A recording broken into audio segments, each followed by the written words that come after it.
It's the book club for kids. It's the book club for kids. It's the book club for kids. It's the book club for kids podcast. Hi, I'm Kitty Felde.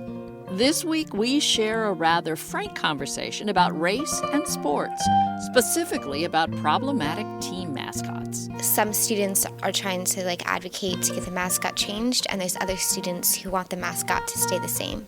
That's one of our readers from Eliot-Hine Middle School in Washington, D.C. The book is Mascot by Charles Waters and Traci Sorell, and it tells the story from several points of view. During the game, the person I sat next to nudged my shoulder and asked, "Aren't you having any fun?" That's our celebrity reader, Cal State LA theater professor Carolyn Dunn. Writer Charles Waters says he was thinking about the topic since his days in college. Ideas take a lot of time. This is the Book Club for Kids, the show where kids talk about books. We'll tell you how you can be on the show a little later on, but first, let's meet our readers. Hello, my name's Sabella. Hello, my name is Camilla. Hello, my name is Jasmine. Hello, my name is Callie, and we are all 7th and 8th graders at Eliot-Hine Middle School in Washington, D.C. The book is about a racist mascot that's racist toward Native Americans. Basically, there's a bunch of students who have different perspectives about whether the mascot is good or not, and some students are trying to advocate to get the mascot changed, and there's other students who want the mascot to stay the same. There's one girl who is of indigenous background, and she believes that it's hurtful towards people. Then there's other kids who are like, well, my family's been here for generations, and it's always been the mascot, and it's tradition. And then other people, there's one student who throughout the book, at the beginning, he believed it was an okay mascot, and then throughout the book, he learns about why this could be harmful towards some people. And yeah, towards the end, everyone sort of changes, and they learn more about their community and about themselves. So this is one of those that has multiple narrators. How did that work for you as readers? I think it was very interesting to see other people's perspectives. I think I was able to kind of build an understanding about how their different backgrounds kind of impact their opinions and their ideas about the mascot, so that was cool for me to.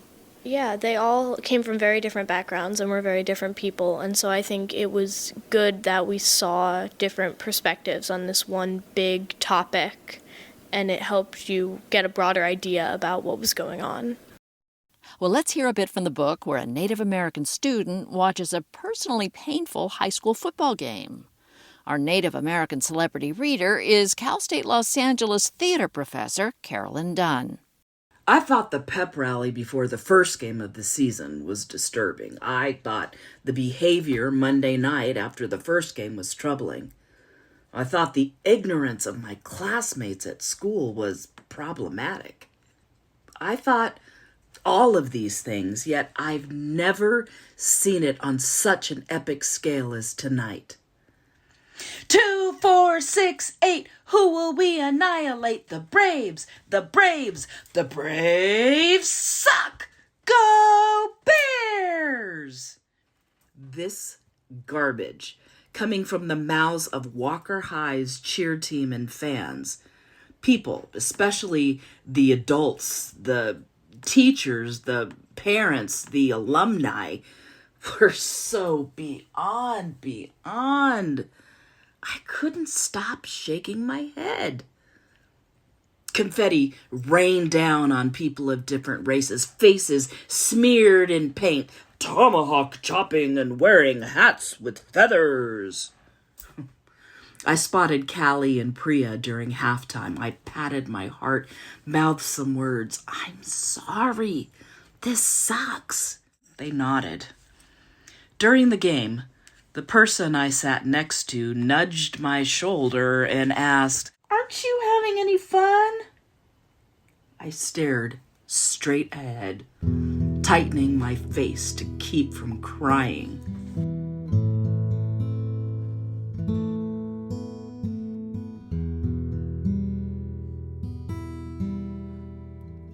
What's the mascot here?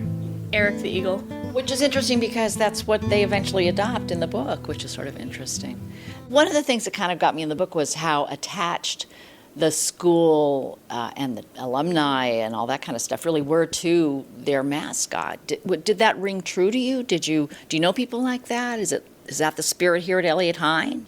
At our school, Erdich is a big deal because it stands for the core values: excellence, community, integrity, and responsibility. And so, like, that's really big at the school, and, like, teachers try to implement that a lot. But I feel like the eagle itself, the mascot, none of us are super, like, connected to the eagle. Like, You don't wear, like, talons on your fingernails for pep rallies or eagle heads on your head. The book is written in verse. Are you a big verse reading person? I've read my fair share of books in verse. I think this one was well written. What makes a good novel in verse? A book that is sort of poetic and flows very well, but still tells the story and has meaning and has a theme and goes deep into that. You're a big reader, so do you regularly read novels in verse? No, I usually like regular books because there's just a lot more detail. Are you a novel in verse gal? Recently, I have been reading a lot of verse, and I do really like books in verse. I think they're cool. Tell me why that works. Tell me why novels in verse work for you. For me, I have to pay more attention to books in verse, because with regular books, I usually kind of like flip through and I pick up like some details. But for books in verse, I really have to pay attention to every single page, and I have to kind of rethink kind of what this kind of means. So I enjoy taking more time to reading books in verse. Favorite characters? I really like Franklin because I really like his character development and how he likes the mascot and then he doesn't. Now he stands up for his friends, and he traded his old friends for new friends because he knew they were better. Yeah, I also liked Franklin. His development was very important to the story, and it was very well written. And also Tessa, because at the beginning, like, she had good intentions, but she maybe didn't go about it the right way. But she developed, and she became more self-aware, and ultimately became like a better person. Let's talk about Tessa and her journey as well. So Tessa is a white student, and she was homeschooled, but she thinks of herself as kind of an activist at the beginning of the book. She thinks that she kind of has to make a difference in terms of race, and she has to be like she has to spread kind of awareness when it comes to race, and she thinks that she has this like kind of burden on like her shoulders to kind of do that. But later she kind of discovers that since she's not a student of color, she doesn't really have that burden on her shoulders, and her job is to support the students, not kind of be the main person. Did you find Tessa annoying? Not really, but like during the beginning of the book, I thought she was a little annoying, because she didn't really know about everyone and stuff, about all different races. How true did this ring with you, the book itself? How likely is something like that maybe to happen, if not at Eliot-Hine, at some other middle school here in D.C.?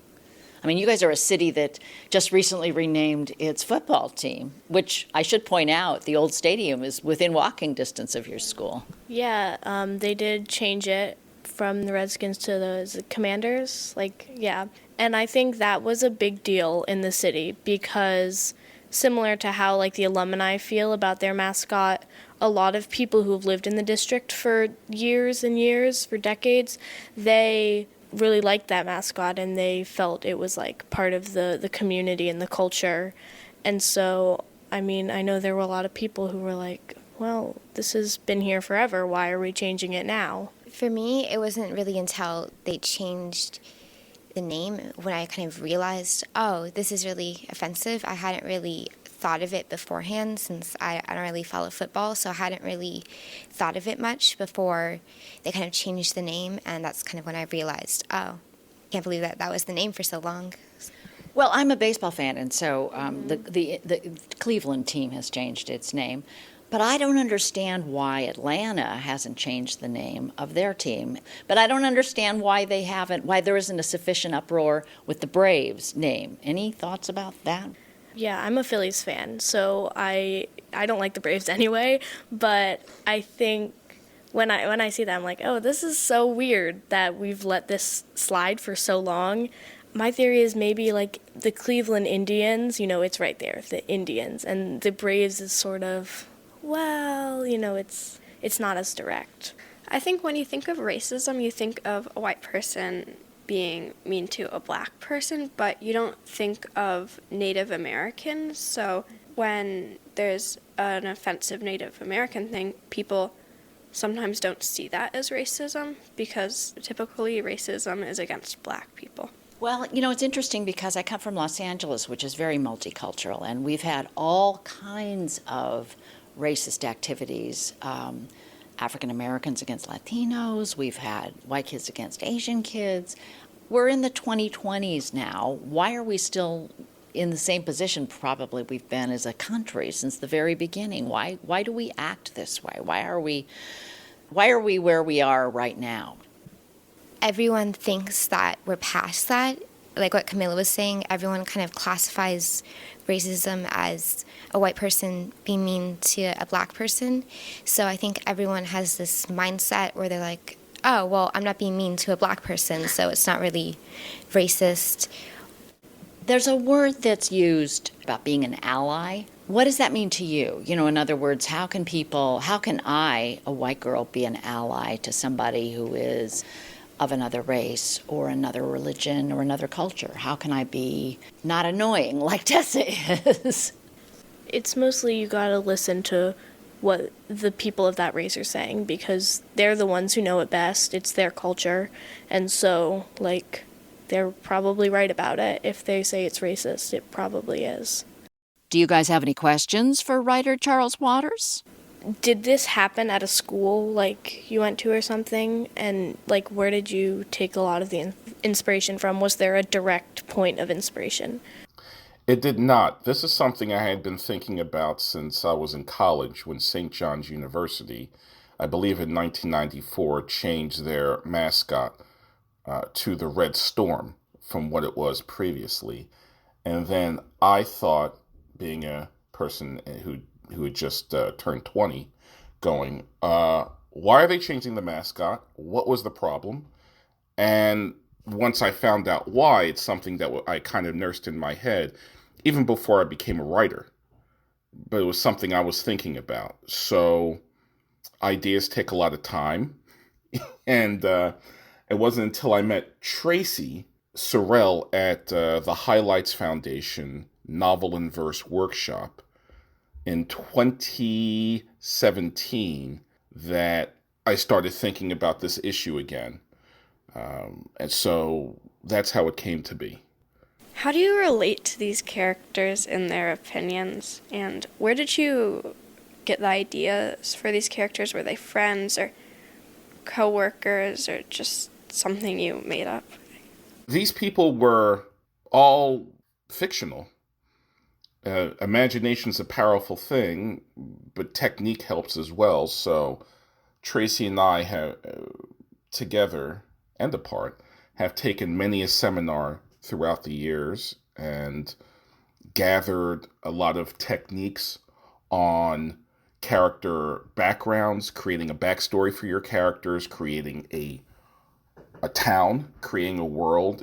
A lot of Mascot came about through the novel and verse workshop that we took because our teachers were wonderful at giving us all these different projects for our own verse novels that we were working on at the time. And we use those for Mascot. Seminars are important because they do help. Where did this all start? Where all the point of views came from? Did the point of views come from you or other people? Just as a human being, you're going to be around people who have opinions who are different than yours. And whether how much you disagree with it, their point of view is valid. Because no one is more important than anyone else. At least that's the way it should be. So a lot of that was just living a life in terms of creating characters and then using our imaginations. And Traci and I did have people that we had reached out to. For example, Traci has a friend whose daughter is Black and Cherokee, like Callie is in Mascot. her age matched the ages we were going for the characters in Mascot. So it worked out well. How do you think various different types of people can come together to change this problem? It's important to find like-minded people that share your opinion on whatever subject that you're passionate about. You could post flyers in your school. I mean, posting flyers in the school is excellent because may match yours, so they go to this meeting, and some people may leave, but then some people may stay. So those are some ways.